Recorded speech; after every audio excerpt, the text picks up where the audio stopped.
Are you a songwriter? Are you looking to turn your songwriting passion into a full-time gig? Whether you are just at the start of your songwriting journey or a seasoned industry professional, this show is made for you. Welcome to the Songwriter Show, bringing together songwriting news, interviews, and community.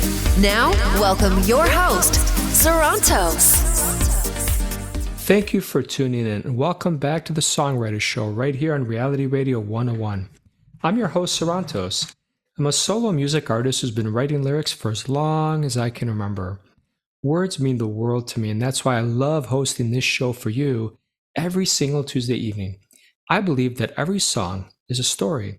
Tonight, I'm so happy to have on the show Michael Brady. Brady is a psychotherapist and songwriter.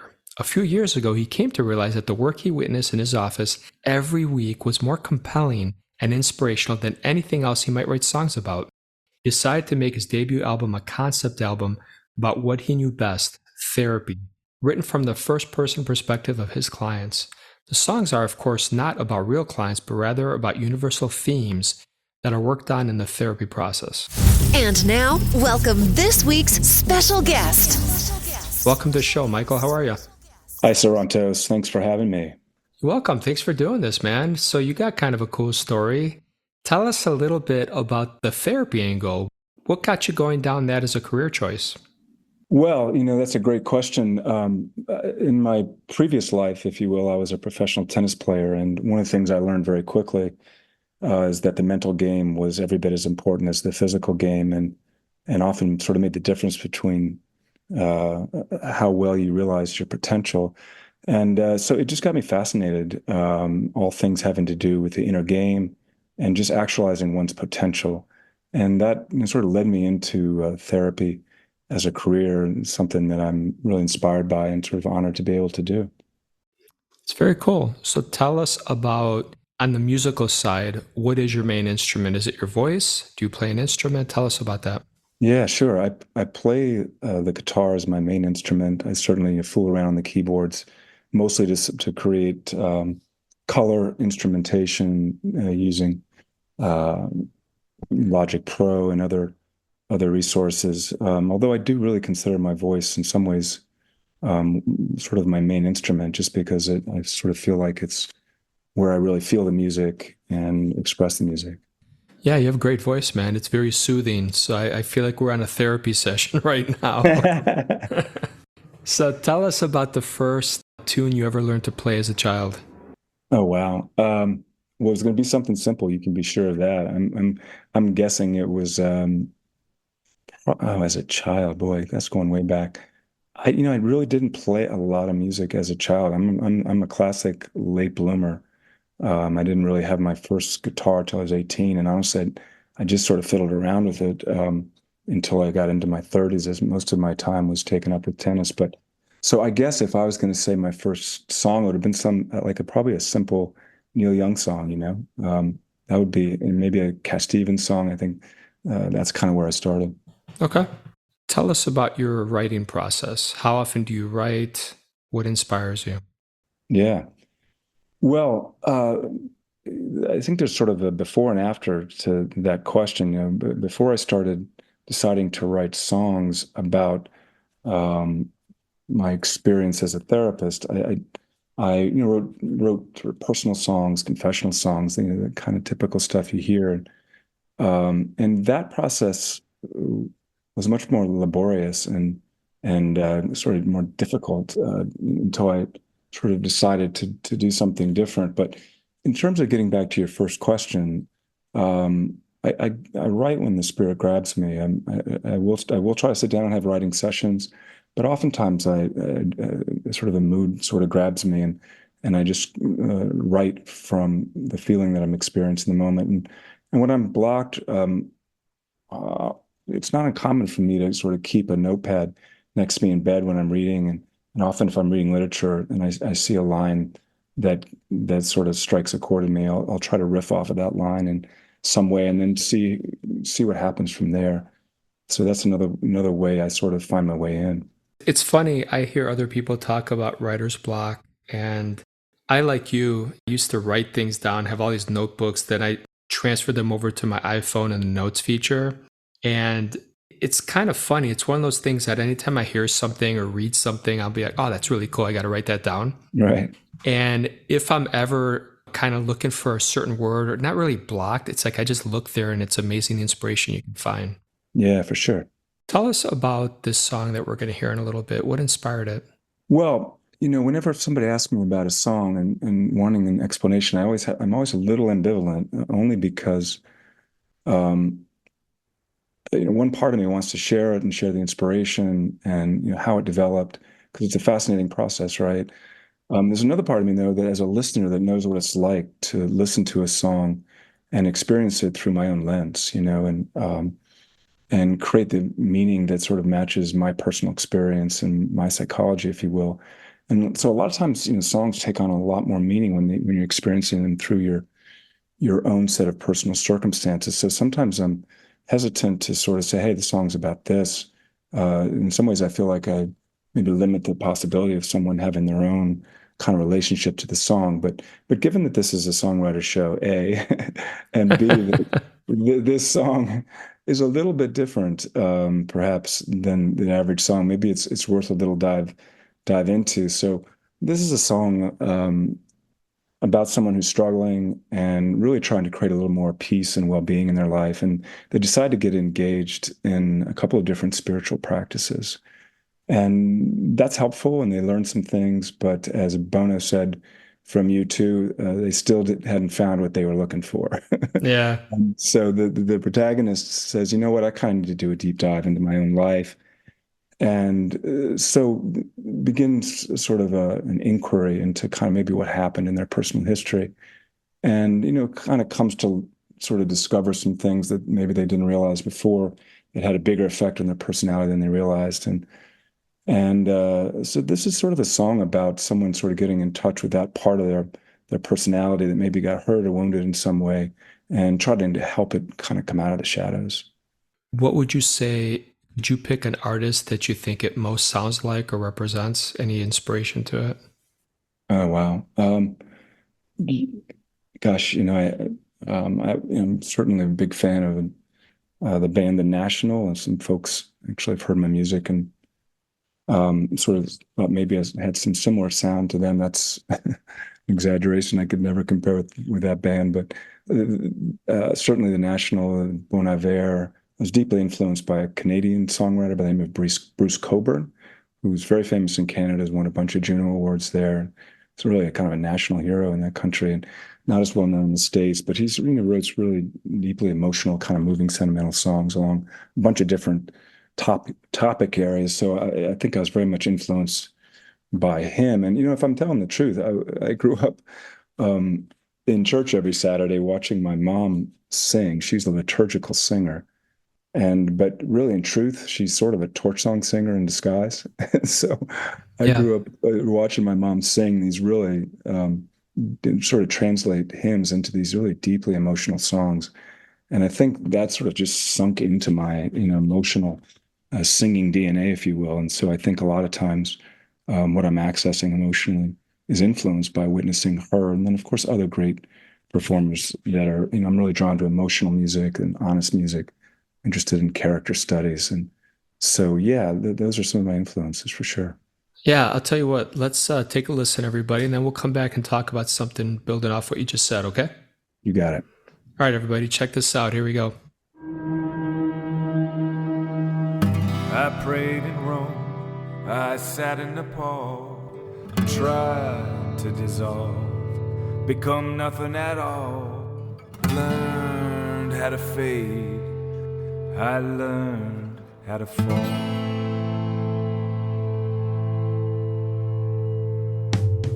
Found something there, but didn't find it all. I was waiting in between. I had slowed to a crawl, and then I turned, and you were there. I've been within, I've been without, I've been wild, I've been devout, I've been lost, thought I was found. now I hear a sound.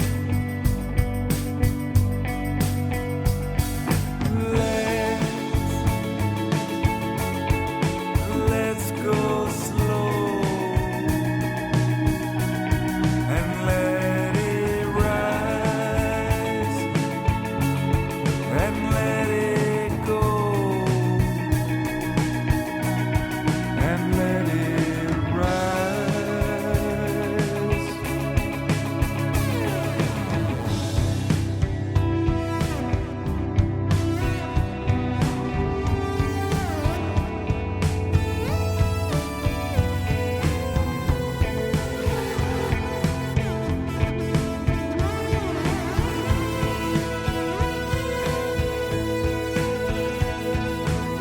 In between two worlds, on the edge of sight, my eyes expand to brighten up the night, and out from the haze come circles of light. Where'd you come from? Where have you been?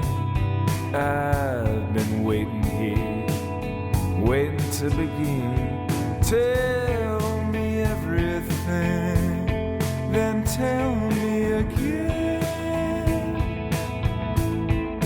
This is the end and the beginning. There's nothing here that needs forgiving. It's the end of the line, a curve is waiting. Just keep walking.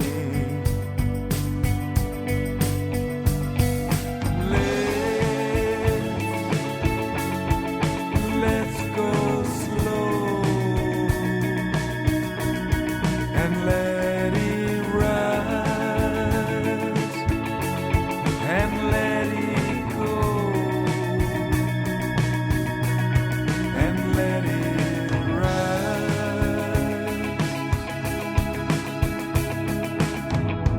Let it rise. Let it rise.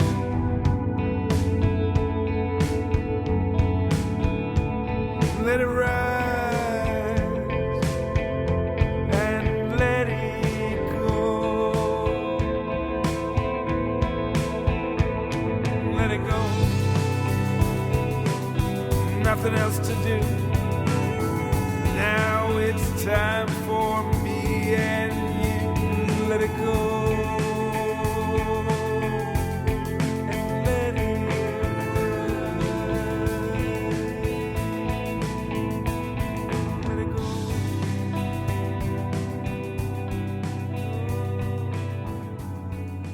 So that was a really cool song. The one thing you talked about before we heard it was the influence. And I myself was an altar boy when I was younger, and I was in the choir for 1 year, but thought my voice sucked. So I quit that in 7th grade and went into the altar. But I find myself looking back and seeing kind of the direction I've gone. I think there is an influence there with some of the harmonies and certain things. So it's interesting to hear you say that. I totally get that. Yeah, for sure.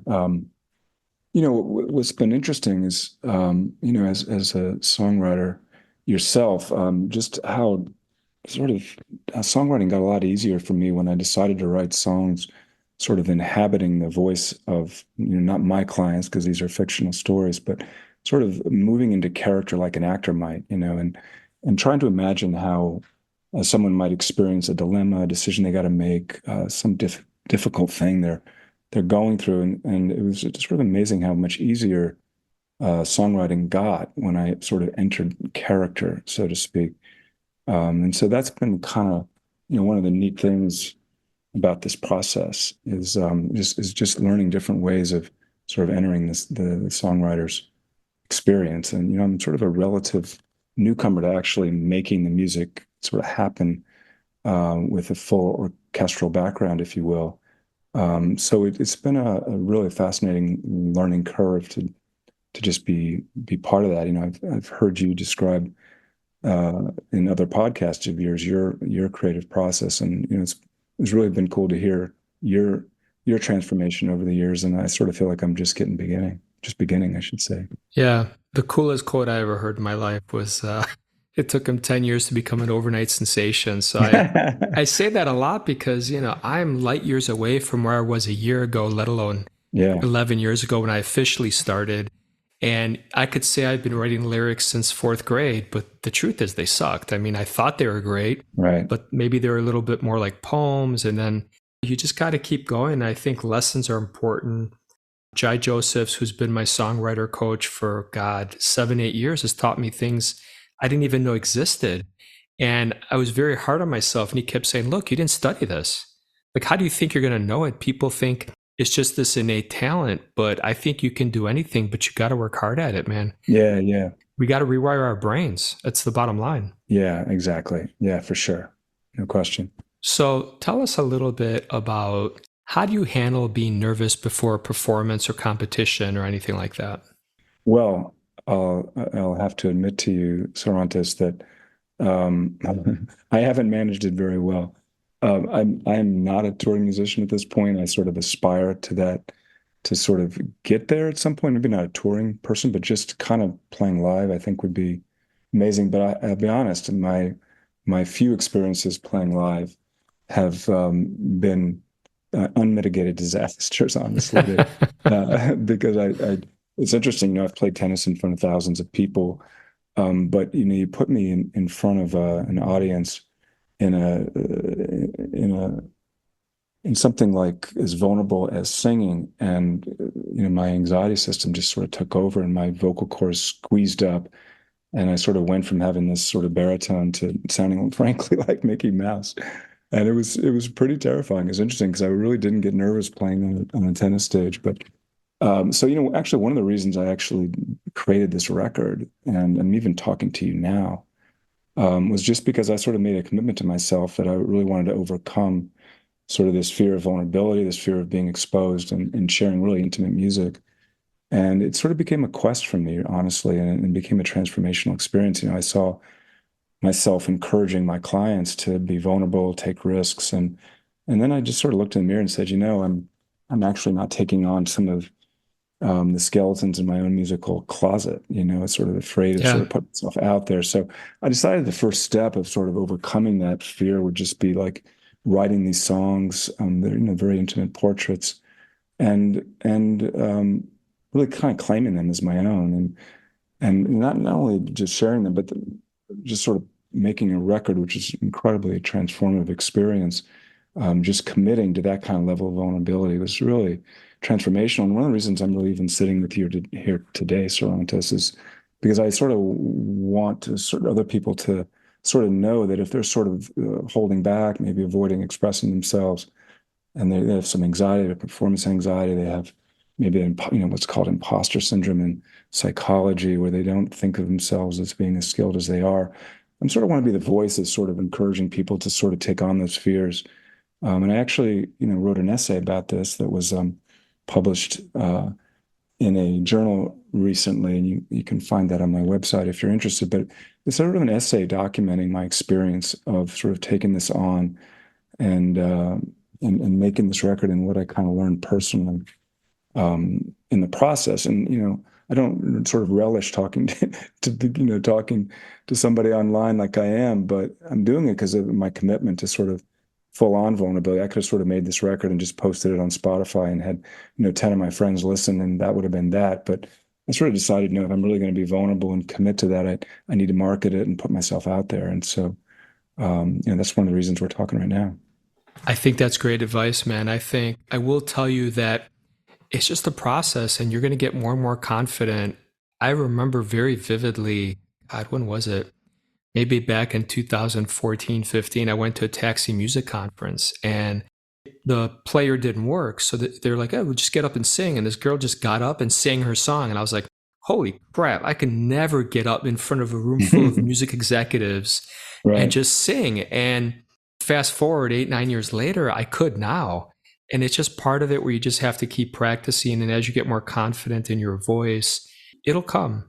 It's just part of the journey. Well, it's a great story. I appreciate hearing that. And I sort of think that one of the things that happened to me is that I sort of almost developed an alter ego during this process, from sort of a voice that was, compared myself to others. I think my voice was to this or to that. The songs were to this or to that. to the point now that I'm really have sort of found a new confidence and a new voice. So I haven't really had the chance yet to sort of take that confidence and see if I can apply it to playing live. But sort of that's kind of what I hope is next is heading out to my local open mic and giving it a spin. So stay tuned. Yeah. All right. Tell us the coolest thing you have coming out this year for the fans that you want to share. Oh gosh. Well, I don't really. I hope to just have a few fans. Actually, I'm so new to the music scene and so green in terms of trying to figure out how to share songs. That I'm certainly grateful to you just to have the opportunity to share music. And I guess my hope for me in the coming years that that folks will sort of make their way to the album and will really give it a sincere listen. We're all so busy these days, but I think I just hope that folks will give it a chance and give it a listen, and also just I would hope people might know that this is a very eclectic record, and if you're not crazy about song 1, song 2 is kind of different, and song 3 is different from that, and I'm not sure that some music executive would say, "Hey, don't be this eclectic. Brand yourself with a certain sound." But I kind of hope my voice is that branding, and that the variety of music is actually, it moves in ways that keeps it fresh and interesting. So I guess that would be my aspiration, just for a few folks to listen, maybe spread the word. If there's any music journalists that were sort of interested in the story, gosh, I'd be thrilled to spread the word in that way. So that's kind of what I hope for. Yeah. Okay. Tell you what, tell us where can fans reach out to you, listen to your stuff, stream your stuff? Sure. Before I do that, I might just throw this message out to musicians out there. 3 of the songs on my record were actually collaborations with some fellow musicians who provided some instrumental tracks, and I sort of sang over it, and wrote the lyrics and sang over it. And that was really a fun experience, and it sort of freed me up in ways that were different than sort of my normal chord structure or the ways I write songs. So I just want to make an invitation to musicians out there that have any interest in sort of sharing, some instrumental music that I might sing over. I'm sort of open to the thought of collaborating. If someone sort of listens to the record and likes the sound, my only request is that it's sort of, emotional music. It's music that moves you, the musician, in some way. And I have a huge range I'm interested in. So feel free to throw something out, and who knows, maybe we'll collaborate. So that's one thing. And then in terms of accessing music, you can find virtually everything you need to know at my website, which is mbradymusic.com. My recording name is not Michael Brady, but it is M. Brady, as there's a Michael Brady already recording. And so if you want to find me on Spotify or any of the streaming music sources, it'd be m.brady. I've also made some videos that were kind of homemade art videos. I'm sort of artist in a former life, and sort of made some videos by sort of pairing sort of pieces of art to music. And I won't go into any more details, but I have a YouTube channel, this M. Brady Music, as well. But really, you can find all those videos and connect links to my music, and also the essay that I referenced about my story, all can be found on mbradymusic.com.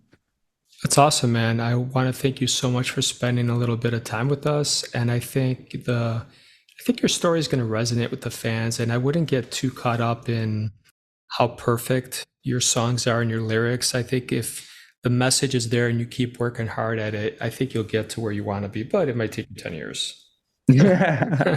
Well, I appreciate that encouragement. And it's really been a pleasure visiting with you. And thanks so much for having me on. You're welcome. So to all the listeners out there, again, thank you for spending a little bit of your precious time with Michael and I. We both hope your unique story gets heard around the world. My name is Sarantos. Please join me every Tuesday night to hear other fascinating artists share their behind-the-scenes stories right here at the Songwriter Show on Reality Radio 101. Have a great night, everybody. I love you all.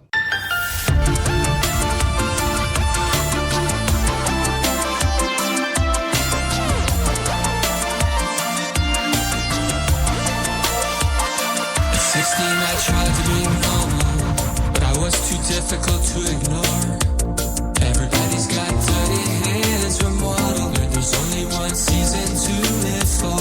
Now it's June, I'm no longer a work in progress. Like a thief in the night who hasn't stolen enough. Working the day so at night I can rock this. Work part-time to say life's rough. The perfect lips wait for me somewhere out there. But till I find them, my body is your body, and nobody can touch my body like you.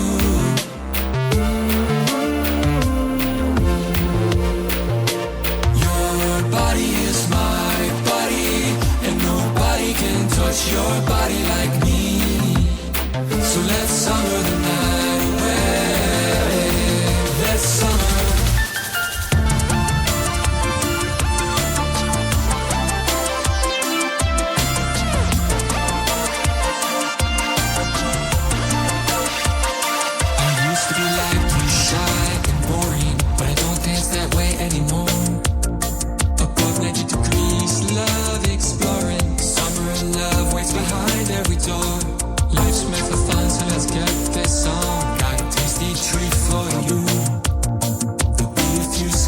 Let's sweat till dawn. Little pain tonight, but tomorrow will be gone. The perfect lips wait for me somewhere out there.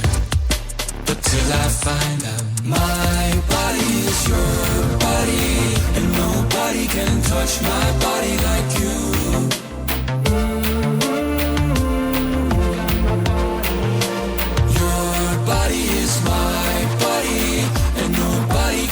Touch your body like me. So let's summer the night away. Let's summer. The water's getting warm, so you might as well swim. I promise it'll be a beautiful feeling. The way my body fits on your body, and nobody can touch my body like you.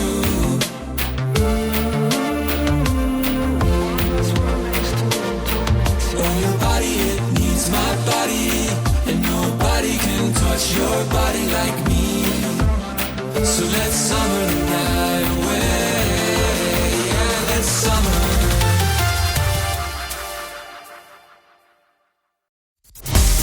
Thank you for listening to The Songwriter Show. To keep the momentum going, head over to www.songwritershow.com and join our free music community of artists, songwriters, and producers. That's www.songwritershow.com.